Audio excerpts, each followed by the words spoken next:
in addition to those sort of post-COVID opportunities, there are other steps that we're already taking and we need to continue to take to make sure that women's voices are included more in decision-making processes. The ultimate goal is going to be addressing those broader structural and cultural barriers, such as equalising the share of care and domestic work that's undertaken by women and men. And we also need to ensure that there's widespread recognition of the value of including women's voices. Until then, there's some smaller things that we can do.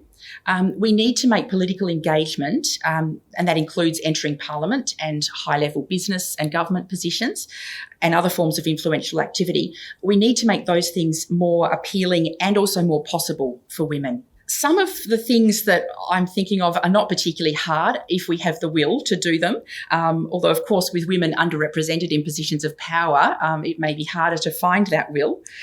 Some quick wins would be things like formalising flexible work practices, things like working from home more, meeting online, flexible hours and limits on the work travel that's required. And there's also some nice environmental side benefits from some of those things too, less commuting and less hopping on planes. Of course, making childcare more accessible and subsidising it better would be very helpful for women, and there's a lot of variability in that area in different countries. Australia doesn't do particularly well in that regard, and childcare, accessing affordable childcare is a barrier for many women who'd like to engage in the political process and in high-level work positions. I also think that we need to make children more welcome in workplaces, including during school holidays. And that means accompanying parents of any gender into the workplace at times, obviously not when it's dangerous, but to make children more of a familiar sight rather than saying, oh, you're either at school or you're at home. It normalises the responsibilities we all have towards the children in society. We certainly don't want to go back to the bad old days of about 15 years ago when we saw a Victorian MP kicked out of state parliament for breastfeeding her 11-day-old baby who was deemed to be a stranger in the house. That's effectively ejecting the MP herself, and it wouldn't have happened to a male. I think there's a strong argument for quotas to ensure that parliaments more closely reflect the diversity of populations, and most of the countries that have done really well in increasing gender diversity in their parliaments do in fact have quotas in place. I think that it's only an offence to meritocracy if you actually believe we live in a meritocracy. In reality, we have to recognise that some groups have a head start and others are running the race with extra hurdles to jump over and quite a bit of extra baggage on their backs.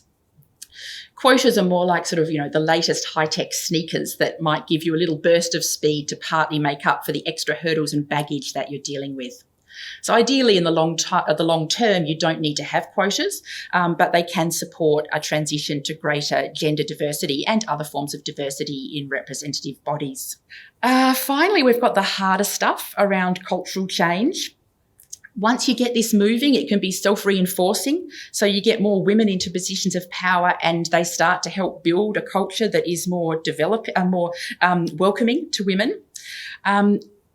To start with, we have to build clear shared understandings about the sorts of behaviours that are acceptable and unacceptable in workplaces like parliaments, businesses, and in public settings as well. We need to hold to account people who demonstrate unacceptable behaviour. It doesn't matter what gender perpetrators or targets are. Things like bullying, harassment, intimidation, threats and abuse are just not acceptable. And we need strong policies with teeth, not just token statements that we don't want this sort of thing. They need to be implemented and enforced. And everyone's individual behaviour is important here. We all have a role to play in reinforcing and promoting social norms. So if we protect or enable bad behaviour, we're really almost as culpable as the transgressors themselves. So the gender equity issues that are experienced by women and girls around the world really do come back to power, to men wanting to assert their power over women and to ensure they're kept under control and that the world continues to operate in a way that suits the interests of men rather than everybody as a collective whole. The political process is the best way we've got to harness and control and constrain the exercise of power. And that's why it's so critical that women are included in that process.